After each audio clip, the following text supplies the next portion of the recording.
هنا صوت المنتدى. صوت المنتدى بث إذاعي يأتيكم يومي الأربعاء والسبت من كل أسبوع، وفي الأوقات من 8 إلى 9 مساء أيام الأربعاء، ومن 9 إلى 10 مساء أيام السبت بتوقيت إريتريا. صوت المنتدى على الموجة القصيرة 15245 كيلو هرتز أو 19 متر باند. صوت المنتدى على مدى 24 ساعة في القمر الصناعي النايلسات ب8 درجات غربا، وعلى تردد 11678 للاستقطاب الرأسي. صوت المنتدى علم مستقل وحوار وطني بناء.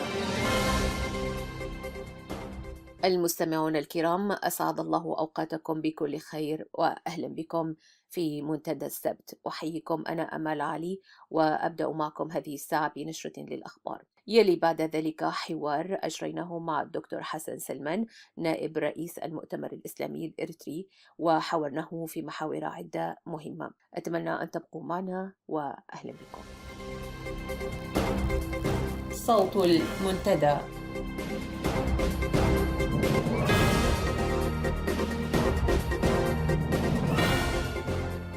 في نشرة هذا المساء، حملة تجميد لعدد من مسؤولين حكوميين واعتقال آخرين في خطوة استباقية تشكك في ولائهم للسلطة.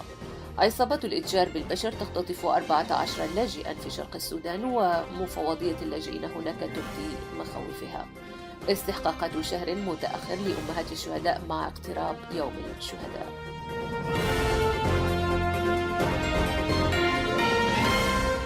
تفاصيل الأخبار. قامت سلطات الطاغية إسياس أفورقي بتجميد 23 مسؤولا رفيع المستوى، وانتزعت عنهم صلاحيات الأمر والقيادة، مع استمرار عضويتهم في أجهزتهم دون أي صلاحية، فقط انتظار راتبهم الشهري. وقد اعترض المجمدون على هذا القرار الذي قالوا أنه لا يستند إلى أي أساس ولا يوجد له أي مسوغ. وقد علمت مصادر المنتدى أن المسؤولين الكبار يتكونون من 14 عضوا من وزارة الدفاع الإريترية، و5 ضباط كانوا يعملون في الأقاليم بجهاز ما يسمى حماية الأمن الوطني، و6 ضباط من مسؤولي السجون. وأوضحت المصادر من الداخل أن 20 منهم اعترضوا على هذا القرار، فقامت السلطات القمعية باعتقالهم في موقع يعرف بكالأي مدبر، قسم التحقيق في الجرائم. وبينما إجراءات الاعتقال تتم على كبار مسؤولي وزارة الدفاع والأمن، بعث الرئيس بوفد يتكون من العقيد سامي الجزائي عضو القيادة العسكرية الغربية، والمقدم سماري إفريم عضو قيادة وحدات متابعة الحدود، والعقيد محمد منتاي حسن عضو قيادة قوات الأمن للتدخل السريع. بعث بهم في عملية تبريرية لعمليتي التجميد والاعتقال في أوساط الشعب والجيش. ويشير المراقبون إلى أن هذه الإجراءات تأتي على خلفية بحث حكومة الطاغية عن ذرائع تمهد بها ضربة السبق لكسر شوكة من تشك في ولائهم، وذلك باعتقالهم وتقييدهم، خاصة وأن الحالة التي تتلبس سياس أفورقي هي اعتقاده بأنه سيتعرض لتصفية من بعض قادة الجيش. وقلق حكومة الاستبداد يتنامى جراء تطور وسائل المقاومة والرفض وابتداعها أساليب نضالية جديدة. وقد بذلت أجهزة الطاغية الكثير من الجهد بهدف إيجاد ثغرة توصلها لفك طلاسم الكثير من الألغاز التي تحوم حولها، ولكنها لم تعثر على أي شيء يبدد الحواجز المتفاقمة، فنجدها تنخرط بشكل محموم في أساليب الاعتقال.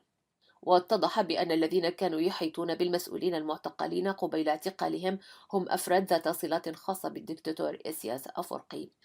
وعلى صعيد متصل بهذه التصفيات والاعتقالات، تم تسليم وحدة أمن مدينة تسناي أسماء 20 مسؤولا من مستويات عسكرية عليا ومتوسطة، ومنحت وحدة الأمن هناك صلاحية اعتقالهم، إذ تأكدت من وصولهم لمدينة تسناي أو ضواحيها. هذا وقد علمت مصادر المنتدى أن قياديين عسكريين لم تعرف أسماءهم بعد قاما في 2 يونيو الحالي بالانشقاق وبصحبتهما سرية عسكرية، واتجها نحو الحدود، وما زالت سلطات أسمرة تبحث عن أثرهما، حيث استخدمت في ذلك مروحيات الهليكوبتر في البحث عنهما في إقليم الجاش بالقرب من نهر ستيت. وأشارت المصادر بوصول بعض أفراد الأمن من مكتب الرئيس إلى حجر تحت أوامر البحث عن المسؤولين المنشقين. أعربت المفوضية العليا لشؤون اللاجئين في السودان UNHCR في بيان صحفي أمس عن مخاوفها على مصير 14 لاجئ إريتري تم اختطافهم من قبل عناصر مسلحة مجهولة في شرق السودان يوم الخميس 4 يونيو الجاري. ووقع الحادث عندما فتحت مجموعة مسلحة في شاحنة صغيرة النار على القافلة التي نظمتها المفوضية السودانية لشؤون اللاجئين، التي كانت تقل 49 من طالبي اللجوء الإريتريين من مركز استقبال ود شريفي بالقرب من كسلة إلى شجراب مخيم اللاجئين هناك. ووقعت عملية اختطاف 14 من طالبي اللجوء، بينهم 7 أطفال غير مصحوبين، 6 فتيان وفتاة واحدة، و5 نساء ورجلين. وبالإضافة إلى ذلك 6 من طالبي اللجوء يعانون من إصابات طفيفة عندما قفزوا من الشاحنة في محاولة للهرب. وتقوم المفوضية بتقديم الدعم إلى الناجين الذين نقلوا إلى مخيم الشجراب، وعلى اتصال مع السلطات السودانية التي تحقق في القضية. هذا وقد أشادت المفوضية بهذا التحقيق، ولكنها طالبت في نفس الوقت الحكومة السودانية بعدم ادخار أي جهد في القبض على المسؤولين عن هذه الجريمة وتقديمهم إلى المساءلة. وحثت المفوضية في بيانها الصحفي أن تقترن جميع تحركات طالبي اللجوء بحراسة أمنية مشددة.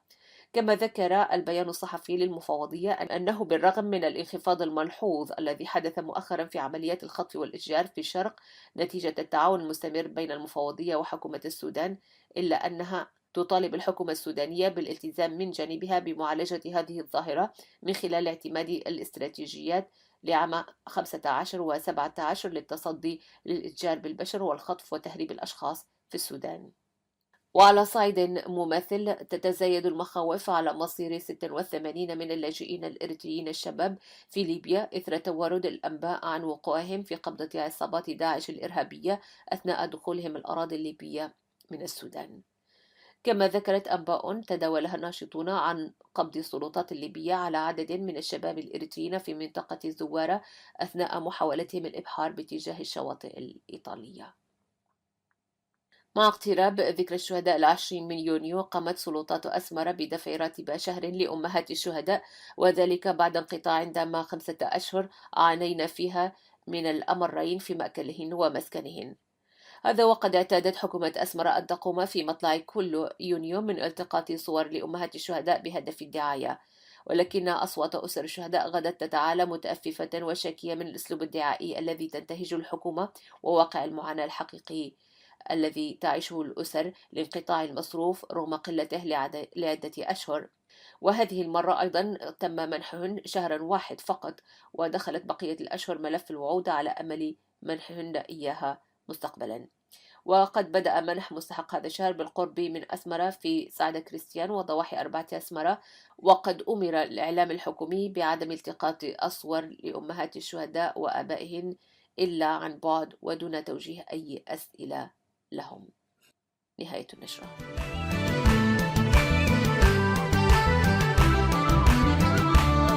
مرئيكا تم ورسمعك تم مرئيكا تم ورسمعك تم من تتهاجى أبوك إنكم تم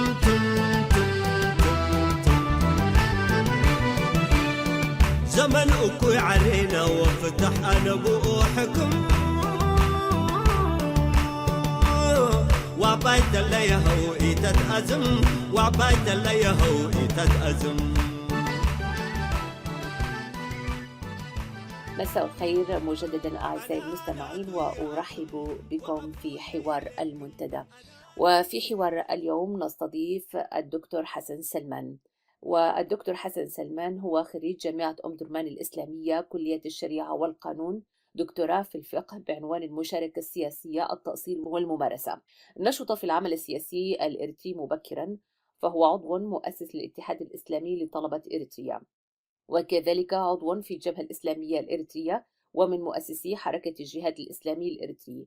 وتقلد فيها منصب نائب رئيس المكتب السياسي ثم نائب رئيس المكتب التنفيذي لعقد من الزمن. ثم في عام 2006 أسس مع مجموعة المؤتمر الإسلامي الإرثي وشغل رئاسته لعدة سنوات، وهو الآن مساعد رئيس المؤتمر الإسلامي.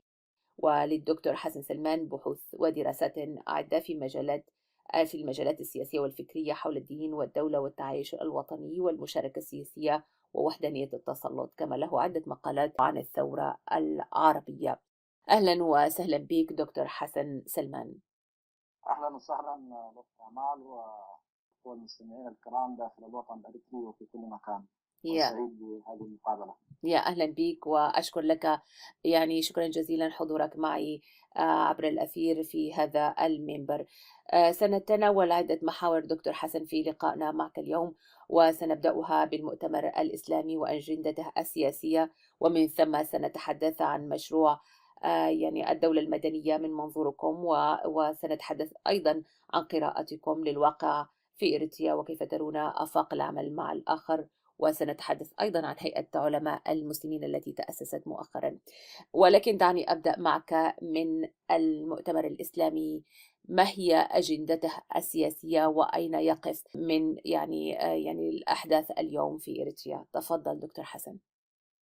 بسم الله الرحمن الرحيم. بالنسبة للمؤتمر الإسلامي الأريتري تأسس في 2006. نعم. وهو امتداد للعمل الوطني الأريتري وامتداد كذلك للتجربة الإسلامية على وجه الخصوص.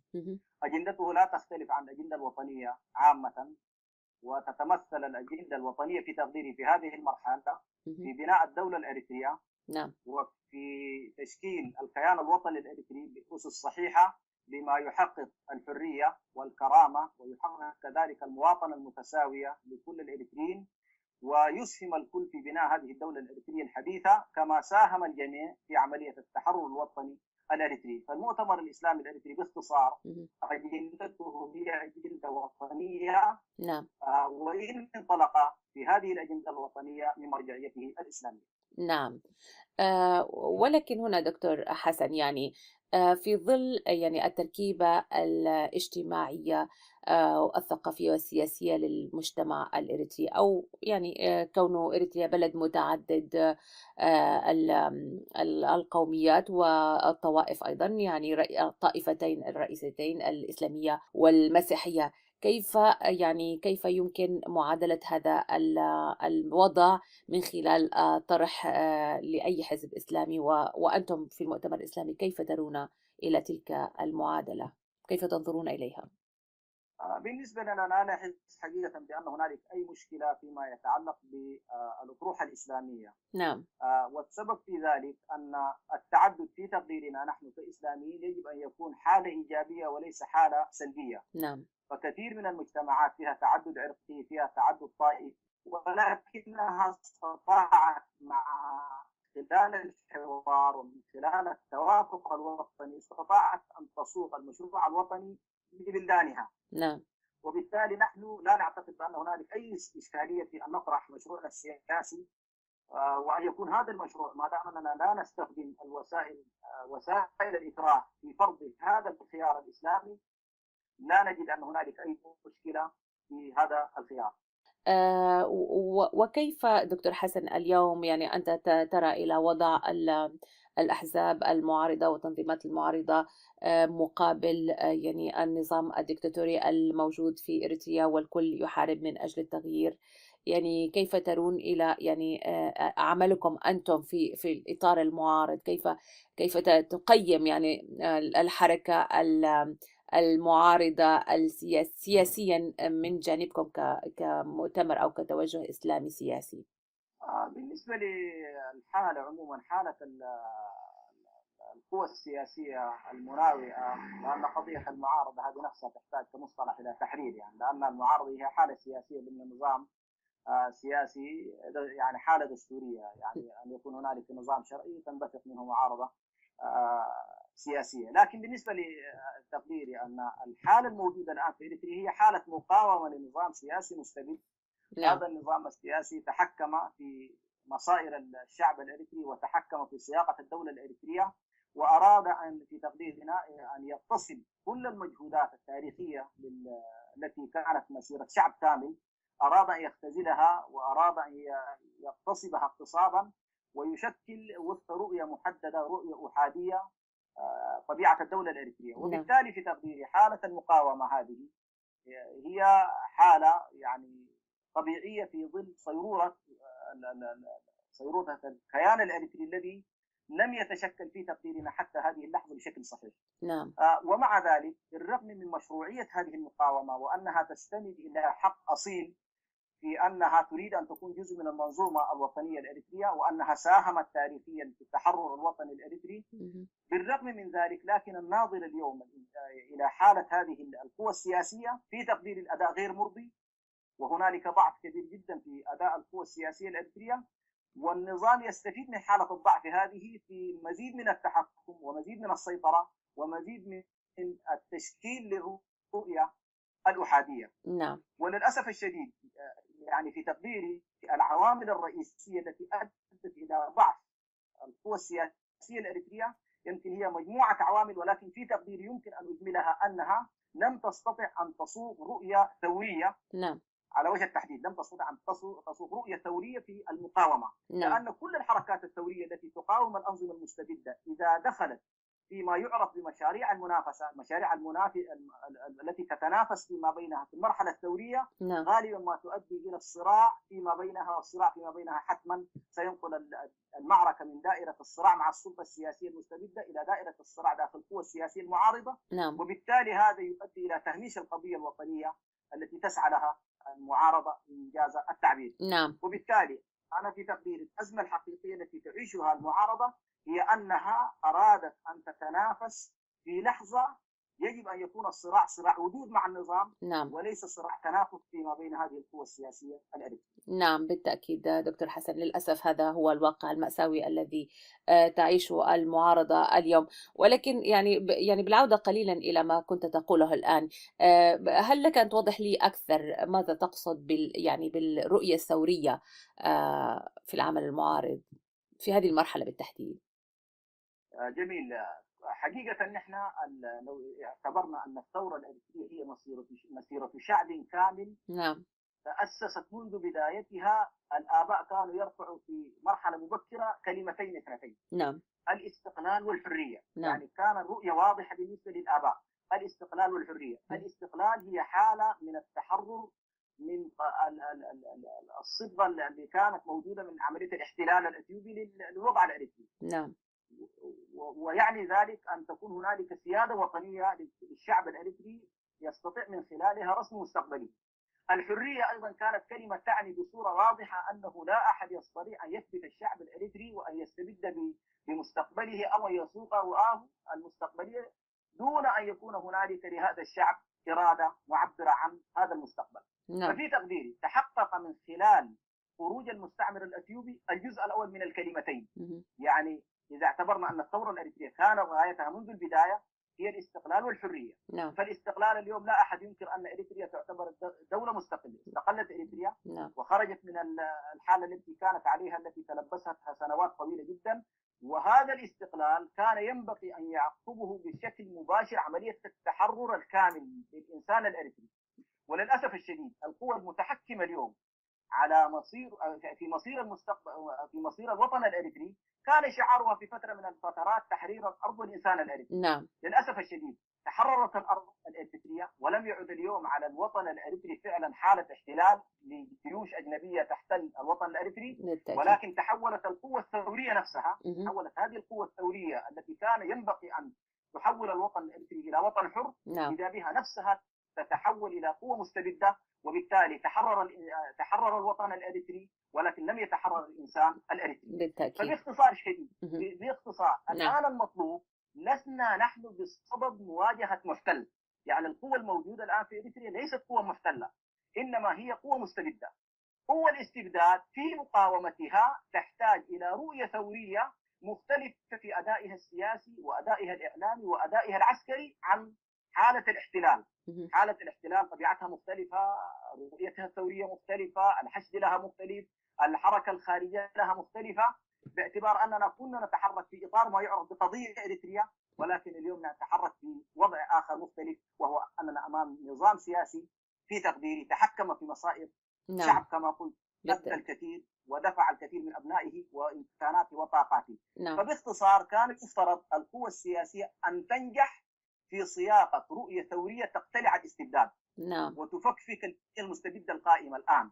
وبالتالي للأسف الشديد جزء كبير من القوى السياسية الراهنة لا زالت تنطلق من خلال خلفياتها الثورية القديمة، يعني كأنما أمامنا هنالك يعني حالة احتلال، وبالتالي طريقة التفكير العسكري، طريقة التفكير السياسي، طريقة التفكير الإعلامي، الحركة الخارجية، كلها للأسف الشديد تنطلق بنفس العقلية القديمة، وبالتالي هذا في تقديري لن يساعد كثيرا في أداء يعني حقيقي لمقاومة الاستبداد القائم. نعم بالتأكيد، يعني أتفق معك في هذا الطرح. يعني كون أنه هذه القوى المعارضة ما زال معظمها عالقا في يعني في الماضي وفي نفس طريقته، ومن ظهر منها أيضا يحاول إعادة إنتاج تجارب لم تنجح أساسا في مقاومة النظام الدكتاتوري لعقود الآن دكتور حسن. ولكن يعني دعني أقول لك، يعني هناك تنظيمات تقوم على يعني على نفس المطالب ونفس الفهم، يعني إسقاط الدكتاتوريات، الابتعاد عن الدكتاتورية في أسمر عفوا، والابتعاد عن الصراعات الداخلية أو الصراعات يعني الموازية التي يفرزها العمل النضالي، لأن الساحة الآن لا تحتمل أن ينقسم الناس، وأن الوضع في إريتريا متفاقم ويحتاج إلى تكاثف. الكل يطرح ذلك في أجندته، وكل الأجندات الموجودة اليوم جميلة وشعاراتها لا تتنافى مع الطرح الذي تقوله، ولكن هناك شيء ينقص هذا الطرح. يعني أنتم في المؤتمر الإسلامي، باعتبار أننا نتحدث اليوم من منظوركم، كيف يمكن أن تضعون يدكم على أماكن الخلل في العمل المعارض؟ نعرف الآن أن هذا ما يحدث، ولكن كيف الخروج منه؟ يعني ما هو المطلوب الآن للدخول في المرحلة التي تقول بها مرحلة التفكير الثوري وحشد الصفوف وما إلى ذلك؟ والله يا أخي بالنسبة للمؤتمر في تقديري هو طبعا يقدم بلا شك رؤية، ويسعى كذلك إلى أن تكون هذه الرؤية رؤية يعني تجمع على الأقل بقية القوى السياسية.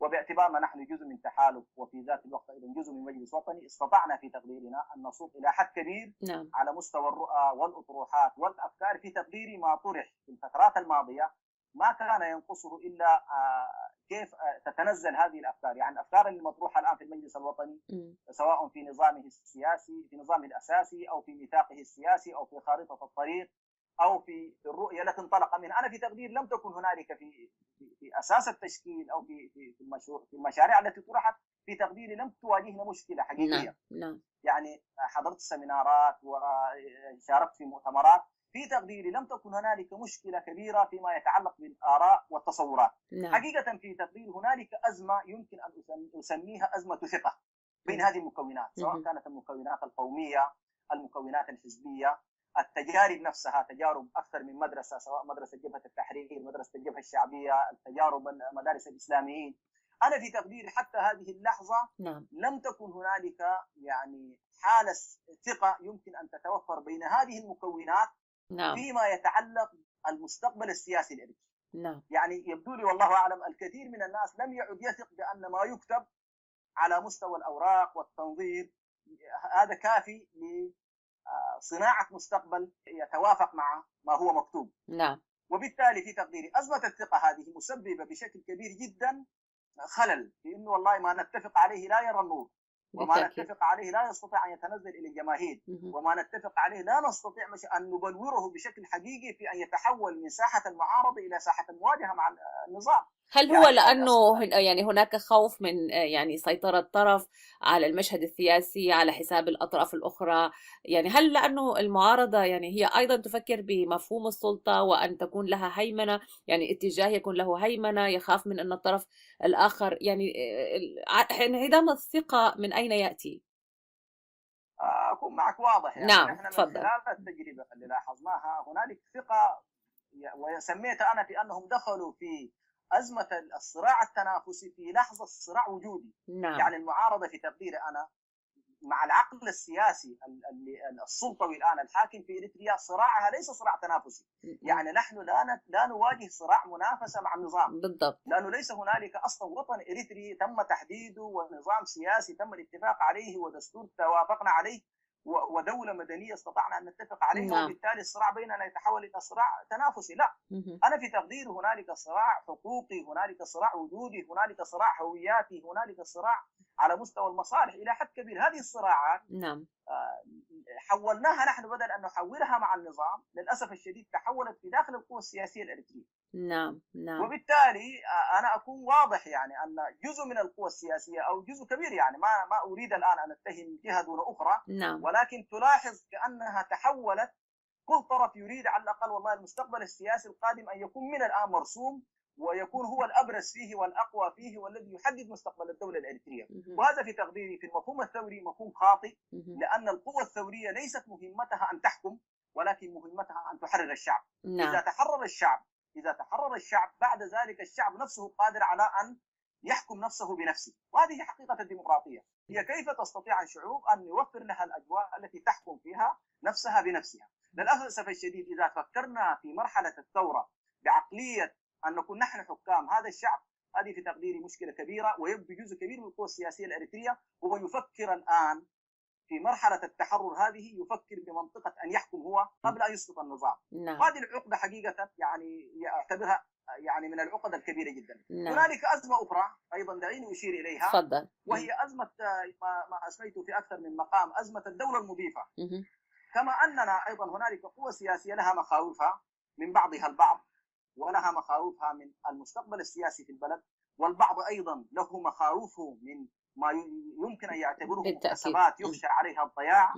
هذه القضايا كلها تشكل عقبة، ولكن هنالك أيضا الدولة المضيفة لها مخاوفها. بالتأكيد. لها مخاوفها في طبيعة النظام السياسي المستقبلي لإريتريا وتأثيراته أيضا على الحالة الإثيوبية. فمثلا النظرية الإثيوبية قائمة على ما يمكن أن نسميه الآن بالديمقراطية القومية، يعني هم يريدوا أن يمارسوا الديمقراطية في شكلها القومي.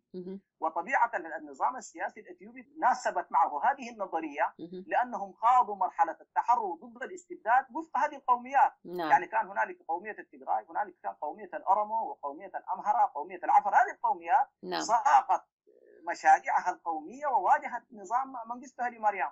فطبيعي جدا النظام الذي يتولد عن هذه الحالة أن يكون نظاما تتشارك فيه القوميات. للأسف الشديد إثيوبيا منذ أن دخلنا عليها كان التفكير المسيطر في النخبة السياسية القائمة هناك أنها تريد أن تشكل الحالة الإريترية بنفس المنظور، في حين أنه التجربة الإريترية منذ أن بدأت لم نشهد فيها يوم من الأيام بأن والله هنالك فصيل من الفصائل أو مكون من المكونات خاض في منطقته حربا خاصة في مواجهة إثيوبيا.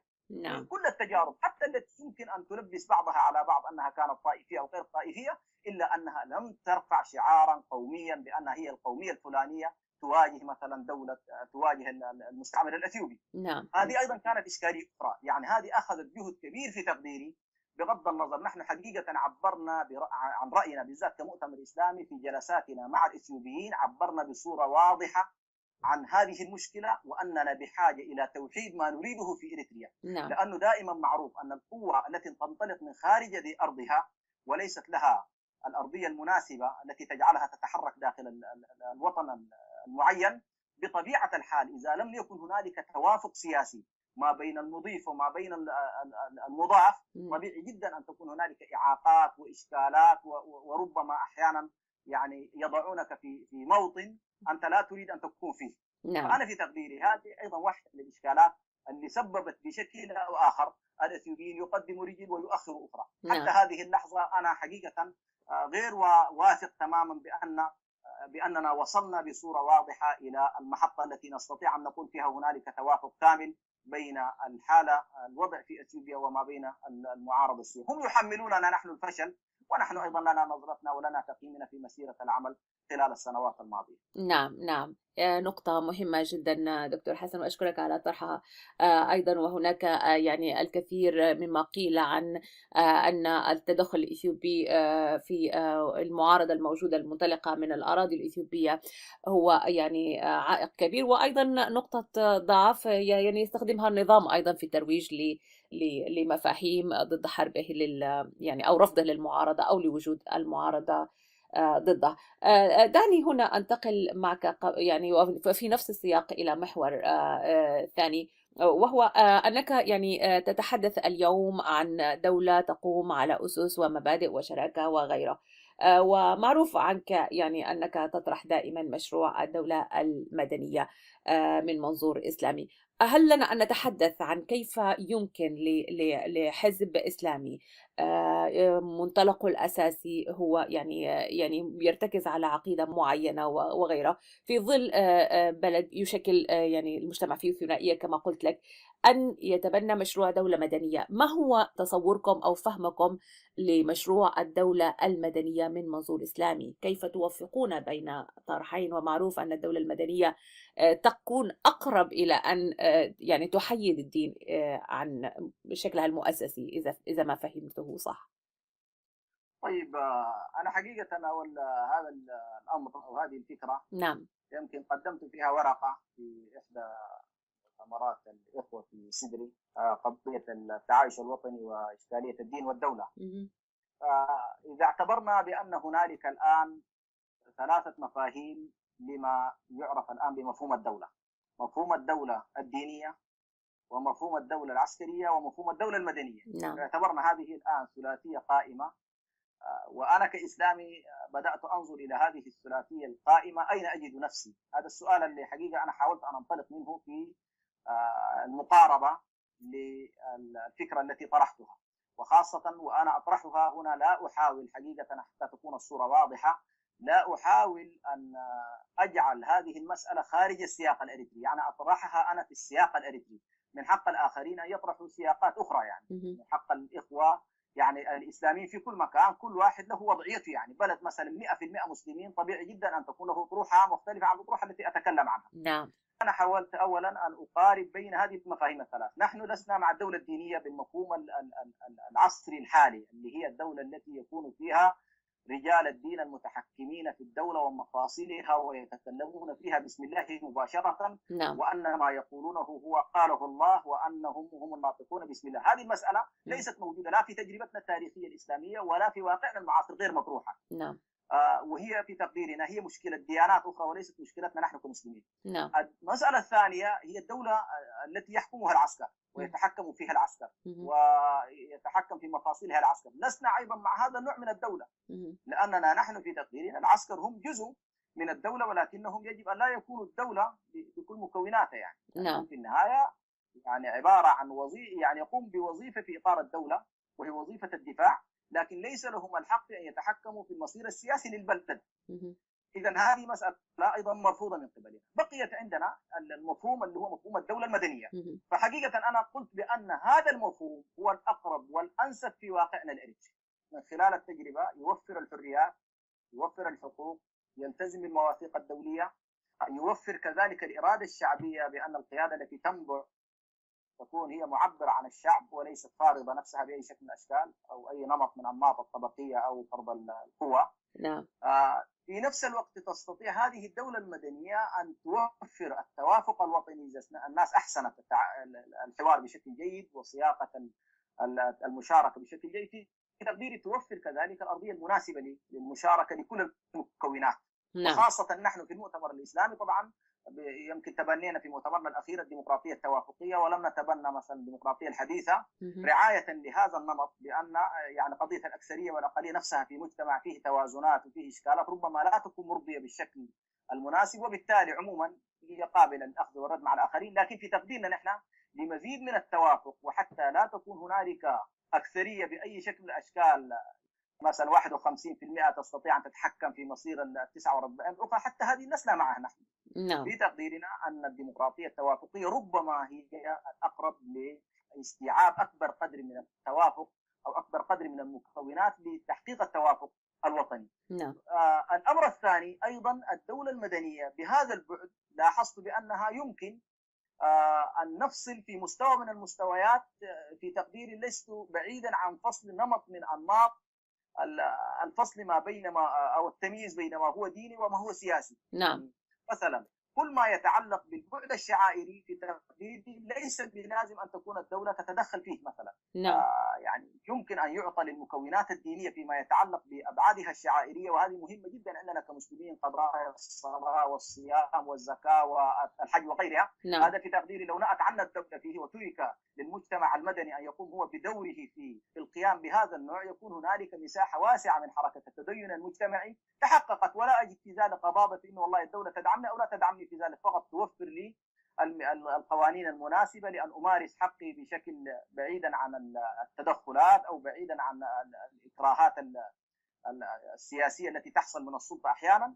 وخاصه نحن الان نحس بانه والله حتى ما يمارسه النظام بمسمى العلمانيه، للاسف الشديد نتمنى ان تكون الحاله علمانيه حقيقيه مثلا، نعم. لكن أن يكون هو منحاز لطرف على طرف اخر، هذه في تقدير ايضا مشكله لا زالت موجوده. فعموما انا لما قلت بان مساله الدوله المدنيه على المستوى القيمي لا مشكله لي، مثلا هنالك قضايا الحريات، الحقوق، الشورى، الشفافيه، تحقيق الحكم الرشيد، هذه المستويات القيميه الفوقيه تحقق نسبه كبيره من حركه التدين السياسي عندي، لا اجد في ذلك مشكله.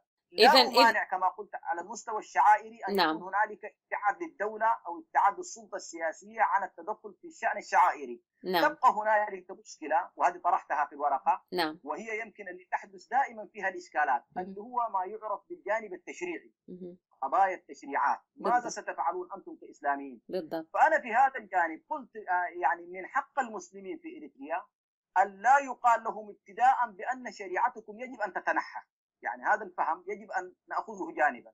يعني جزء كبير ربما من التشريعات الإسلامية تستوعب داخل المنظومات القانونية، ولا يجد الأطراف الأخرى مشكلة فيها مثلا. نعم. كما أن المسلمين لا يقولوا من الوهلة الأولى أننا سنفرض شريعتنا عليكم، هذه أيضا في تقديري مرفوضة. يعني نعم. نحن لا نريد أن نفرض قناعاتنا على الآخرين، ولا يقول لنا الآخرون أيضا تخلوا ابتداء عن تشريعاتهم. هذه أيضا حاولت أن أقول بأن هي جزء من التشريعات الإسلامية يمكن أن تستوعب في منظومة التقنين على مستوى الدولة الوطنية الأريترية. تبقى هنالك مساحات، سنجد أن هنالك مساحات في الجانب التشريعي قد لا يقبلها لك الناس، قد لا تكون محل قبول ولا تكون محل رضا، وقد تكون مرفوضة. نعم. فقلت هنا يجب أن ينظر المسلمون إلى ما يمكن أن نسميه بالمستويات الإدارية، سواء كان على المستوى اللامركزية الإدارية أو سميها فيدرالية أو غيرها. نعم. يمكن أن تطرح القوانين على المستويات المحلية، فأهل كل منطقة إذا كانوا مثلا في محيط معين يشكلوا أكثرية أو هم السكان الوحيدون في المنطقة، فيمكن أن يطبقوا نعم. شريعتهم في ذاك المستوى. نعم. هذه يمكن المسائل اللي حاولت أن أقول فيها مسألة الدولة المدنية نعم. بهذه الأبعاد. نعم. نعم. يبدو أن هذا الموضوع سيكون يعني متشعب وطويل ويعني مثير للكثير من الأسئلة والجدل حوله دكتور حسن، ولكن سريعا دعني قبل أن أنتقل معك إلى محور آخر أن أسألك، يعني إذا كان الطرح بالقبول بالدولة المدنية وتحت قوانين مدنية تضمن الحريات وتحفظها يعني لكل المواطنين، فبالتالي المسلم سيكون يعني حقوقه محفوظة، فما الداعي للتنظيمات السياسية؟ كيف يعني أين الفصل بين الإسلام السياسي والإسلام المدني إذا ما تحقق نوع من المواطنة؟ كيف يمكن أن نفصل؟ إذا حاولنا بتقديري أن نقرأ سياق النشأة ضمن السياق الوطني العام، وأن الحالة الوطنية العامة لم تكن حالة صحيحة. نعم. استطاعت أن توفر فعلا لكل المكونات الحقوق والحريات والمواطنة والمشاركة.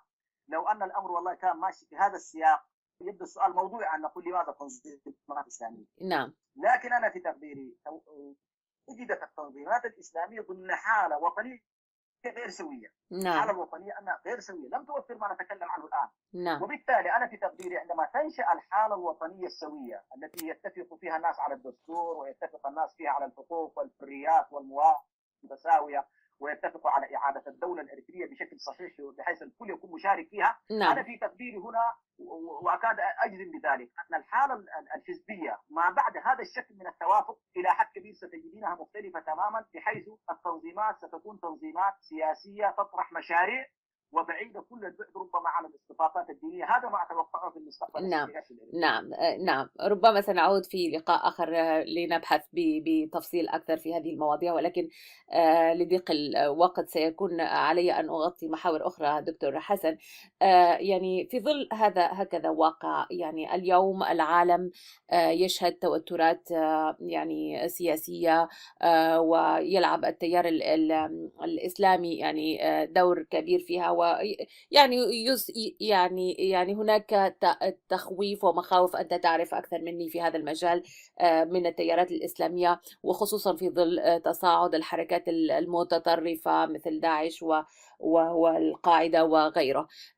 في مثل هكذا أجواء، وفي مثل هكذا وضع سياسي معقد، وأيضا النظام يستغل هذه الموجات أو الموضات في الترويج والتخويف من المسلمين في كل أنحاء العالم ليحارب هكذا أجندات، وقد شهدنا ما كان يروج له بعد حركة يناير 2013. يعني كيف ترون يعني إلى فرصتكم في العمل المعارض في ظل هكذا فهم لأي خلفية لتنظيم سياسي أو حزب سياسي يعني ذو خلفية إسلامية؟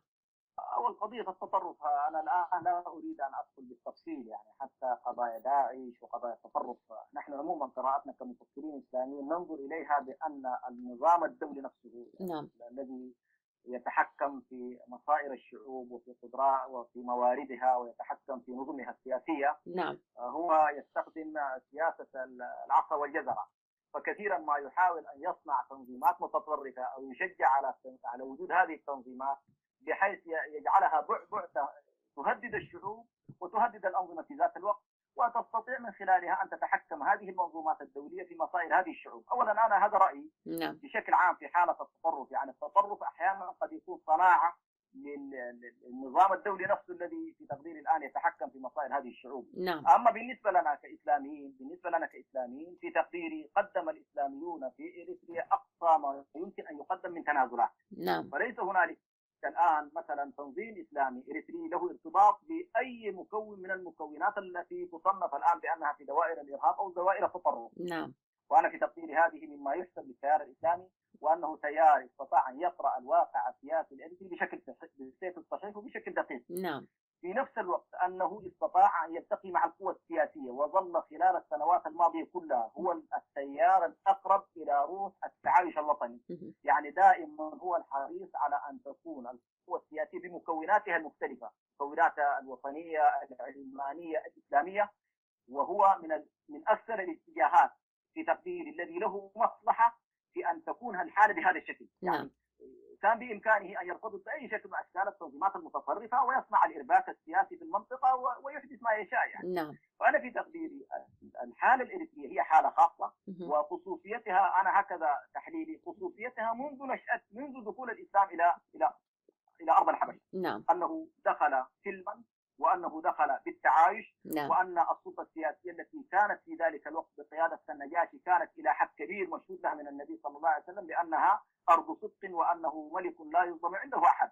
ففي تقديري هذه الخلفية التاريخية بهذا البعد التاريخي العميق، الدولة في إريتريا ذات طبيعة خاصة، وفي تقديري التطرف لا مكان له عندنا في داخل إريتريا. يعني تاريخنا ليس تاريخ تطرف، ومنطقتنا غير قابلة للتطرف، وأي شكل من أشكال التطرف في تقديري سيكتب له الفشل، ولا أعتقد أنه سيكون له مستقبل. نعم، نعم، وبالتالي نعم، أنا في تقديري نجاحنا الآن أن الحركة الإسلامية كما هي عليه الآن متوافقة مع القوى السياسية الإريترية، نعم، ومتساندة معها ومتعايشة مع المجتمع وليست بعيدة عنه، وتنادي بشكل آخر وفي كل لقاءاتها بأنها ليست معزولة عن المجتمع، ولكنها جزء من هذا المجتمع بمكوناته المختلفة. نعم، في تقديري لا داعي للخوف ولا داعي للقلق ولا داعي في تقديري لما نعم، يعني نعم. ما يشاع الآن من هذه طيب، المقولات. طيب، دكتور سلمان، أيضا سريعا نمر على فكرة يعني متداولة، وخصوصا في أوساط يعني بعض الشباب يعني المسلمين المحبطين من واقع، يحاولون دائما يعني إسقاط يعني هيمنة النظام في إريتريا بأنه نظام يعني ينتصر جهة على حساب جهة، وأنه يعني اضطهد المسلمين وكان أكثر عنفا وأكثر قسوة على المسلمين الإريتريين منذ بدايته، بالنسبة لاعتقالات كثيرة حدثت في صفوف الكثير من علماء المسلمين وغيره، تحت مسمى أنه هناك كان نواة لتنظيم متطرف داخل إريتريا. وهناك أيضا حجة أخرى تقول لا، يعني هذا النظام يعني لا مسلم لديه ولا مسيحي، يضرب الكل بنفس المستوى بحكم أنه هو نظام سلطوي. إلى أي مدى ترى أنت حقيقة أن المسلمين أكثر اضطهادا في إريتريا، وكيف تحاجج مثل هذا النوع من النقاش وخاصة في أوساط الشباب؟ والله يا أخي نحن أول بالنسبة للتصنيف في تقديري يعني في هذه المرحلة قد لا يكون على الأقل على المستوى السياسي قد لا يخدم القضية الوطنية. يعني الآن ليس من المصلحة أن يكون الصراع حول التصنيف إنه والله هو نظام طائفي أو نظام غير طائفي. وبهذا الاعتبار في تقديري على مستوى المعارضة الآن المتواجدة على الأقل المتوافقة في إثيوبيا اتفقنا على أن هذا النظام نظام دكتاتوري شمولي. نعم. هذا التوصيف الذي اتفقنا عليه، بغض النظر بعد ذلك نحن على مستوى التيارات الإسلامية وغيرها قد تكون لها قناعات خاصة في أنه والله هنالك ظلم أوسع يعني للطرف المسلم على الطرف الآخر. مع أنه أنا أقول عموما هنالك نظرية تقول في كل مجتمع متعدد دينيا، في كل مجتمع متعدد دينيا نعم. إذا قامت الديمقراطية توفر الجو بشكل تلقائي للحرب الطائفية. يعني هذه التجارب البشرية أثبتت ذلك. عندما يكون هنالك مجتمع متعدد إذا أردت أن تنفي عن نفسك صفة الطائفية مباشرة ألجأ إلى الديمقراطية وألجأ إلى المشاركة وألجأ إلى أن يكون الكل حاضر. نعم. لكن لا يمكن أن تدافع عن نظام في ظل دولة فيها تعدد ديني وفيها تعدد إثني وفيها مكونات مختلفة إذا لجأت إلى النظام الشمولي فاستعد للتوصيف الطائفي. هذا حدث في العراق، حدث في سوريا، حدث في كثير نعم. من البلدان. بالتأكيد. يعني عندما نعم. يكون في دولة متعددة الأطراف انت اذا غيرت الديمقراطيه وفرت البيئه، يعني هي انا في تقديري الطائفيه هي مولود طبيعي جدا للدكتاتوريه في ظل المجتمعات المتعدده. نعم. وبالتالي سواء قلنا بانه والله الان لغه الارقام الى اين تتجه الان في الدوله الاريتريه، نعم. هذه مساله اخرى. لكن انا في تقديري النظام يتحمل بشكل كبير ما يقال لما تكون انت والله النظام لم يوفر الارضيه للمواطنه المتساويه، لم يوفر الارضيه للثقافات ان تكون فعلا حاضره بشكل، وهو يكرس ثقافه محدده ويكرس حاله يعني احيانا نفسها قد لا تكون باسم طبيعي، ولكن انت عندما تكرس واقع لغوي واقع ثقافي والدوله تتجه الى هذا الواقع بكليتها طبيعي ان تكون النهايات نهايات تعبر عن حاله طائفيه. نعم. لكن انا اقول لا يعني ذلك ان المواجهه الثوريه التي سميتها المواجهه الثوريه لا تتطلب اصطفاف طائفي مقابل. يعني الاصطفاف الطائفي المقابل لن يؤدي الى حل بقدر ما سيؤدي الى ازمه. نعم. وبالتالي انا في تقديري علينا ان نقول بان الواقع السياسي في افريقيا واقع غير صحيح، وهذا الواقع ادى الى مشكلات وادى الى بروز ونتوءات واشكالات كبيره جدا، وادى الى غياب عداله وغياب حريه وغياب الفرص المتساويه والمتكافئه، وادى الى شوفينيه الى حد كبير في داخل الوطن الاريتري. وبالتالي يجب ان نواجهه جميعا بكل مكوناتنا الدينيه والعرقيه والقوميه حتى يزول هذا النظام، وجميعا ومع بعضنا البعض نصوغ ان شاء الله مستقبل الوطن الاريتري دون ان يكون هنالك ما يفهم منه بأن هنالك مساعي لمحاكمة طرف ومكون أساسي في الدولة الأريترية، فيصطف هذا الطرف بشكل أو آخر ضمن حالة حماية المصالح وحماية الذات، يصطف بشكل أو آخر في أن لا يكون جزء من عملية التحول. ونحن في تقديري لا يخدمنا ذلك على المستوى الوطني وليس على المستوى الوطني. يعني من مصلحتنا وطنيا أن يكون الكل مشارك في عملية الصراع مع السلطة في الوقت الراهن والاتجاه نحو إسقاط النظام، بعيدا عن الشعور بأنه مستهدف كفئة أو مستهدف كمكون على المستوى الاستراتيجي. نعم، وصلت فكرتك دكتور حسن. ودعني أنتقل معك إلى سؤال آخر، وهو يعني الآن في ظل يعني الضغوطات التي يعاني منها شعبنا في الداخل وأيضا السعي المعارض للتغيير، ما هي يعني كيف ترون التغيير في إريتريا؟ يعني ما هي أدوات التغيير التي تؤمنون بها وكيف تسعون للعمل مع الآخر ضمن رؤيتكم دكتور حسن؟ والله نحن بالنسبة لنا طبعا أنا ولا في تقديرنا عملية التغيير هي عملية شاملة، يجب أن لا تقتصر على من هم في الخارج، باعتبار أن الذين في الداخل أيضا جزء من المكون الوطني الإريتري، نعم. ومن هم في الخارج أيضا جزء من المكون الوطني الإريتري. ففي تقديري التجارب عموما أثبتت بأن الحراك الخارجي وحده لا يمكن أن يحدث تغيير. نعم. تجاربنا كثيرة جدا في هذا الاتجاه، ومسيرة دراسة الثورات تقول بأن أي حراك خارجي مهمته توفير المناخ، توفير البيئة، التعبير الحر، صناعة الرأي العام، توفير الدعم الخارجي، لكنه على المستوى الحقيقي لا يستطيع أن يحرك شيئا في الداخل. وبالتالي في تقديري الحراك الخارجي سواء إعلاميا أو دبلوماسيا أو سياسيا أو ما يمكن أن يقوم به حتى من أدوار على المستوى العسكري في نطاق محدود، يجب تكون كلها تخدم في تقديري التحول الذي ينبغي أن تشترك فيه قوة من الداخل. الحقيقة لا أريد أن أذهب بعيدا في التفصيل، لكن في تقديري الداخل يجب أن يكون شريك أصيل في عملية التحول هذه. نعم. سواء كان على مستوى الجيش، سواء كان على مستوى القوى المدنية، سواء كان على مستوى النخب، على مستوى الشباب. أنا في تقديري مهمتنا نحن في الخارج يجب أن تكون هي محاولة تهيئة المناخ السياسي الذي يصنع الثورة ويصنع التحول، ويكون الداخل والخارج يتوافق بشكل كبير في عملية إنقاذ هذا الوطن إن شاء الله. نعم. الذي في تقديري وطن مغتصب. نعم. أخيرا قد سمعنا أو أعلن عن تشكيل هيئة للعلماء المسلمين في تركيا، وأثار تشكيل هذه الهيئة الكثير من الجدل أيضا دكتور حسن، وأعتقد أنك على علم بذلك. هل حدثنا عن هذه الهيئة؟ كيف تشكلت؟ يعني ما الدافع لتشكيلها؟ ما الداعي لتشكيل مثل هذه الهيئة الآن؟ ولماذا في تركيا؟ وحدثنا قليلا عن هذا الموضوع. والله أنا في تقديري نشأة الهيئة أو سميها الرابطة، رابطة علماء إريتريا، نعم. هي تأتي في سياق المطلوبات العامة لعموم المسلمين في إريتريا. نعم. يعني مطلوبات المسلمين في إريتريا أنا في تقديري ليست مطلوبات سياسية فقط، هنالك مطلوبات دينية، مطلوبات ثقافية، مطلوبات اجتماعية، مطلوبات تتعلق بالحاجات الإنسانية اليومية. هذه المطلوبات في تقديري القوى السياسية الإريترية لم تستطع بمختلف اتجاهاتها لم تستطع أن تغطي على الأقل كافة هذه المساحات. وبرز لنا عمليا، برز للناس أن هنالك فعلا فراغات كبيرة جدا في هذا الاتجاه، اللي هو فيما يتعلق بالاتجاه الذي تقوم به الآن الرابطة، اللي هي قضايا الشؤون العلمية الشرعية.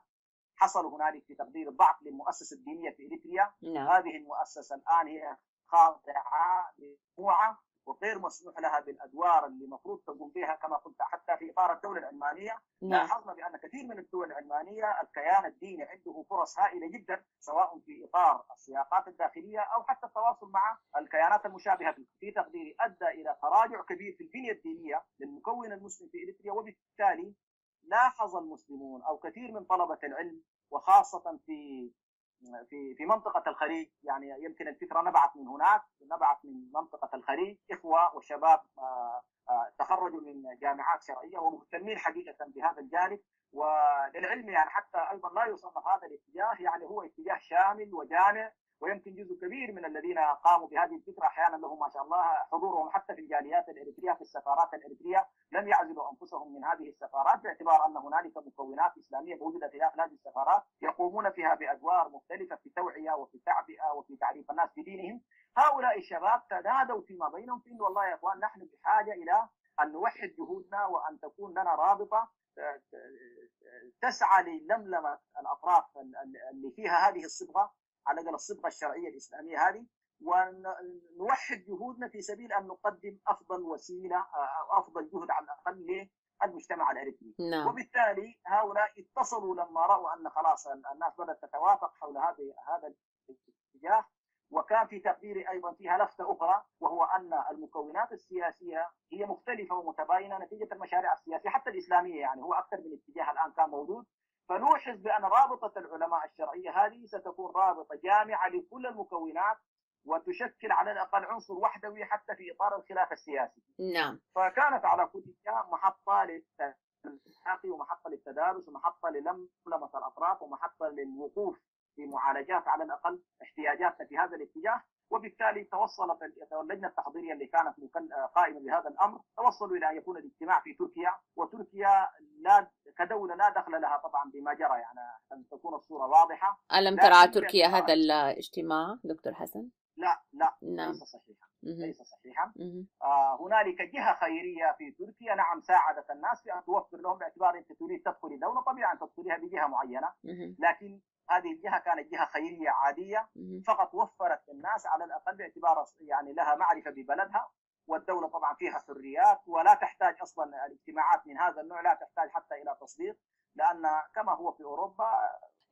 لكن دكتور حسن هنا يؤخذ على هذه الهيئة، يعني كما قلت لك ضمن الجدل الذي دار حولها، أنها يعني أيضا ليست هيئة يعني تعنى بالشؤون الإسلامية فقط، ولكن هناك من هم يعني يمررون يعني أجندات يعني خاصة بهم من خلالها، كون أن مثلا يعني هناك أعضاء في اتجاهات يعني تنظيمية أو تدعو إلى يعني عند التزامات وطروحات واضحة وموجودة في الهيئة. يعني مثلا أنتم أيضا اخترتم دكتور جلال ليكون رئيس الهيئة. جميل جميل.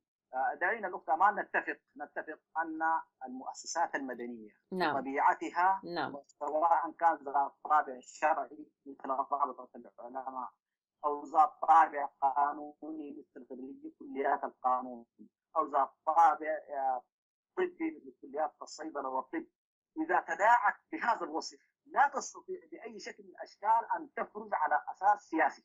وبالتالي الإخوة لما وضعوا التوصيف أنه والله كل من يمتلك وصف علمي شرعي بطريقة معينة، وضعوا نظام على كل من يحمل دكتوراه، من يحمل ماجستير، من يحمل شهادة بكالوريوس مثلا دراسات شرعية، ثم توصلوا إلى أن هذه الأوصاف يجب أن التداعي والتنادي لها يتم على أساس شخص، يعني يتم بالاسم، أنت فلان الفلاني مدعو إلى المؤتمر. نعم. لا ينظر إلى خلفيته السياسية ولا ينظر إلى أي شكل من الأشكال. يعني ممكن أن تنشأ مثلا رابطة للقانونيين ويتنادى لها الكل، يمكن أن تنشأ رابطة للصيادلة يتنادى لها الكل.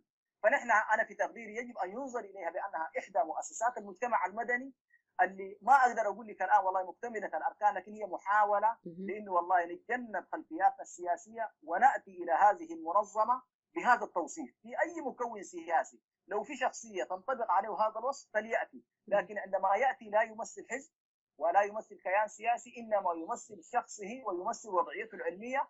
أنا في تقديري لو نظر إليها بهذا الاعتبار سنجد أن ما ذكر من أسماء، أنا الآن ما أريد أدخل في التفاصيل، ينظر إليهم فقط كأشخاص يمثل وضعيتهم العلمية. نعم. إذا كان في دكتور شرعي، إذا كان في نعم. ماجستير شرعي، إذا كان في بكالوريوس الشرعي، بهذا الوصف في تقديري يجب أن ننظر إليها بأنها إحدى مؤسسات المجتمع المدني التي يأتي إليها الناس طواعية وبعيدا عن أحزابهم. الحديث معك مهم ومعلوماتي ويفتح آفاق للكثير من التساؤلات والكثير. آمال أن نلتقي معك في لقاءات مطولة وربما مع محاورين آخرين دكتور حسن. ولكن قبل أن أختم، كيف ترى إريتريا المستقبل؟ إريتريا المستقبل أنا في تقديري لا خيار لها إلا التعايش. نعم. ولا خيار لها إلا التوافق، ولا خيار لنا جميعا إلا أن نرضى ببعضنا البعض. نعم. خلقنا في هذه المنطقة ووجد آباؤنا وأجدادنا في هذه المنطقة جميعا وتعايشوا عليها وواجهوا الاحتلال بكل أصنافه والاستعمار بكل صنوفه، واجهوه معا. وفي تقديري يجب أيضا الآن أن يعيشوا مع بعض، ولا حل نعم. ولا بديل عن التعايش فيما بيننا كمكونات في مختلف اتجاهاتنا. وعموما أنا متفائل، وفي تقديري الحالة هي سحابة صيف وستنجلي، وكل الدكتاتوريات مآلها كما هو معروف. الذي أخافه حقيقة أن كثيرا من الدكتاتوريات التي تصل إلى حالة النظام الإريتري تؤدي بنا إلى دولة فاشلة. نعم. والدولة الفاشلة تؤدي إلى حروب أهلية. ولو استطعنا، وهذه طبعا إلى حد كبير يتحكم فيها كذلك أهل الداخل ومن هم الآن موجودين، وخاصة ما يمكن أن نقول القوى المسلحة أو القوى العسكرية أو جيش الدفاع، عليه مسؤوليات كبيرة في هذا الاتجاه، لأنه بإمكانه أن يجنب البلاد حالات الاحتراب وحالات الدموية التي تنشأ نتيجة الاحتقان السياسي حاصل. نعم. وختاما عموما متفائل، وأرى أن إريتريا المستقبل بإذن الله ستكون أفضل مما هي عليه الآن بشكل كبير. ونحن نتمنى ذلك دكتور حسن ضمن كل المكونات الإريترية جميعا. أشكر لك شكرا جزيلا يعني أعطائك لنا هذه الفرصة وهذا الوقت، وأن تتحدث معنا بكل صراحة وبمعلومات وافية عن المؤتمر الإسلامي وعن المشروع الدولة المدنية من وجهة نظركم. أشكر لك هذا اللقاء، وأتمنى أن ألتقيك في مناسبات أخرى. دكتور حسن سلمان كنت معنا في صوت المنتدى، أهلا بك. شكرا لك الأخت أمال، وشكرا للمستمعين، وشكرا لصوت المنتدى، والسلام عليكم ورحمة الله. عليكم صوت المنتدى. وفي ختام هذه الساعة أعزائي المستمعين نشكر لكم حسن المتابعة. لكم تحياتي وتحيات زملائي في هذه الساعة، كل من محمد علي موسى في إعداد الأخبار وأزمي صلاح الزين في المونتاج، وكنت معكم أنا أمل علي. إلى اللقاء في الأسبوع القادم.